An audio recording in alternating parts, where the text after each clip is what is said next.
Hello, today we're going to learn about how to build functions in Python.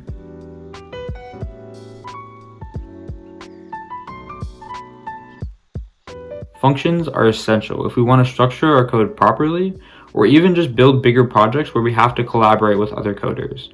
But before we write the code for our first function, I want to talk generally about what functions are and what they can do for us. Previously in all of our other tutorials, what we've done is write our code straight into the main.py file. What I mean by that is we would do something like this and write print and then hello world, and we would run that program. And the output will go straight to the console. Now this is fine and everything, but it only works for sort of small, simple programs that don't have a lot going on. Functions, on the other hand, would be used for programs that have a lot of moving parts and that we need to simplify by separating into sort of sections. And I know that sounds kind of confusing, but it'll make more sense as I show you a couple examples. So the actual syntax for how to write a function is just def, sort of like define, and then the function name, parentheses, and then a colon. And remember, this sort of works the same way with the if statements and conditional statements that we covered in the last video. Everything that you sort of indent will be considered inside the function, and anything that's outside and that's not indented would not be considered inside of it.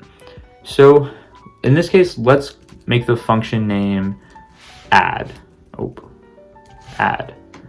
And we have to indent, and we'll just make this function assign the value of 1 plus 2 to number, and then we will print number. So this is another important thing about functions. When we run our program, nothing's actually going to happen.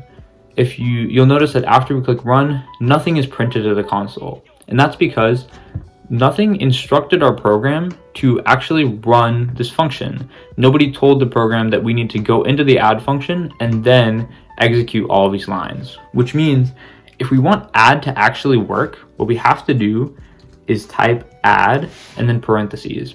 And this is another key that you can sort of pick up on that sort of indicates that we're talking about a function. Whenever you see these parentheses, whether it be up here or down here, it means we're doing something with a function.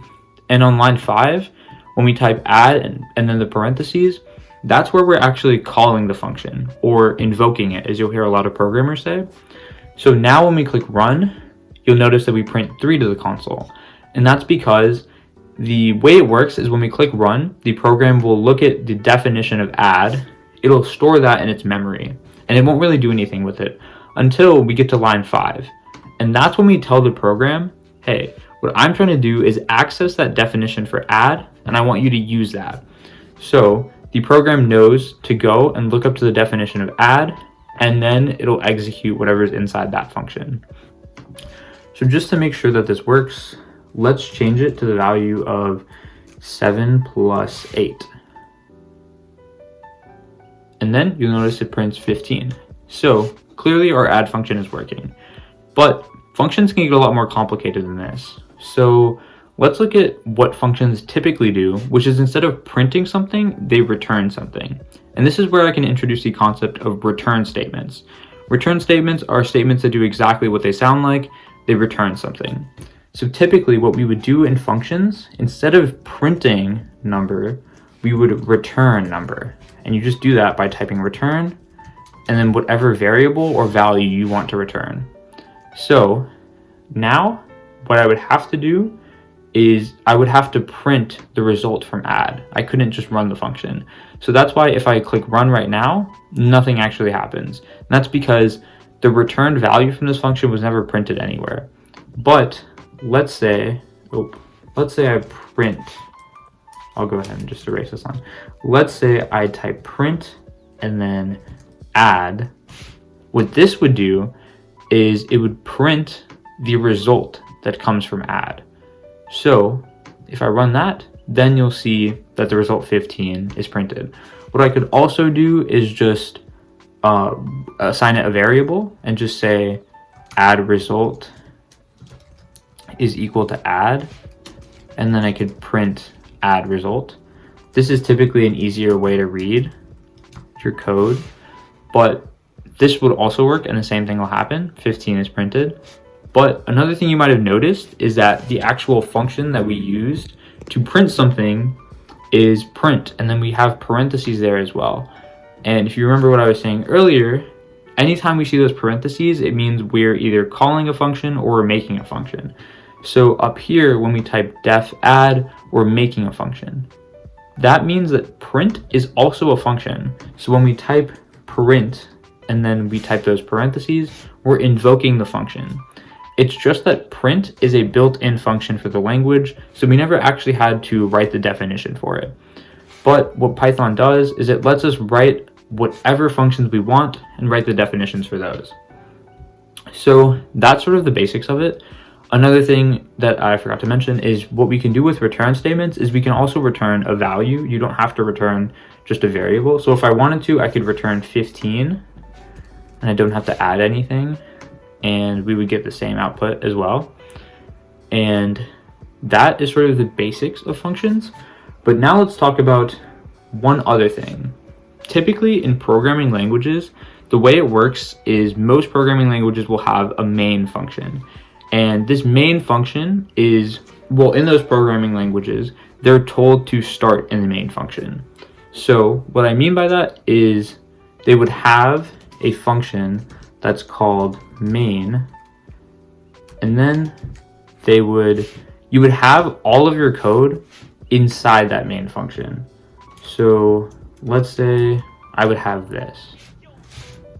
And essentially you would make other functions for all the different things you needed. But in Python, we don't actually have that. We don't have a main function necessarily. If you wanted to, you could have it, and you could just have, oh, I need to indent this. If you wanted to have a main function, you could, but you would have to tell your program to call the main function. So this isn't really applicable in Python. It's just some good general knowledge to have about other programming languages. When you look to other languages, you'll see that they have a main function, but they won't have to call that main function because those programs will automatically start out in there. But other than that, this is basically how we use functions. We have sort of function definitions, and we can call those functions by invoking them with the parentheses. But the next sort of layer that we can add to these functions is with parameters and arguments. So arguments are things that we can pass into the function. So let's say that I wanted to get numbers from the user or something like that and have them added together. So let's say I could take in the number 1 and the number 2. When I type these here, what that means is that the function, whenever it's called, it asks for two things. It asks for the number 1 and asks for the number 2, and whoever is calling the function can pass in whatever values they want. And then let's say we want to return num1 plus num2. So now what we can do is, instead of having just add here, what we should do is we need to pass in two numbers. So let's pass in the numbers of 5, and then we need a comma, and then 6. So now you can see what sort of happens. The number 5 will get paired up with the number 1 with the variable num1. The number 6 will get paired up with the variable num2. And down here, what we're doing on line 5 is passing in something called arguments. Arguments are just those values that we can pass in whenever we're calling a function. And up here on line 1, those are called parameters. The values inside those parentheses that the function will accept are called parameters. So now if we run this program, it should print 11. So now, instead of going into our function and having to change the code every time we want a different result, all I have to do is pass in different numbers. So now if I pass in 7 and 8, we should print 15. So essentially what you can see is that these functions are taking away some of the complexity behind our programming. We created a function to add two numbers together. So now we don't have to rewrite that code to add numbers together every single time. We just have to call that function and pass in whatever we want, and it'll add them for us and return the result. So to walk through this process again, what's happening is when we click run, the program stores the definition of add in its memory. It goes to line 5, it creates the variable of add result, and then it calls the add function. And we pass in the values of 7 and 8. So we look back to memory, we find the definition of add, and we see, okay, for number 1, the value of 7 was passed in. For number 2, the value of 8 was passed in. So now what we want to do is we want to return 7 plus 8. So we do that, and we store the value of 15 into add result. We call the print function, and then we print add result. Now, I know this is a little bit complicated. There's sort of a lot of moving parts here, but we'll be using functions in all our future videos. And so if you have questions on these, feel free to leave them in the comment or contact us. Our contact information is always in the description. But that's the basics of functions.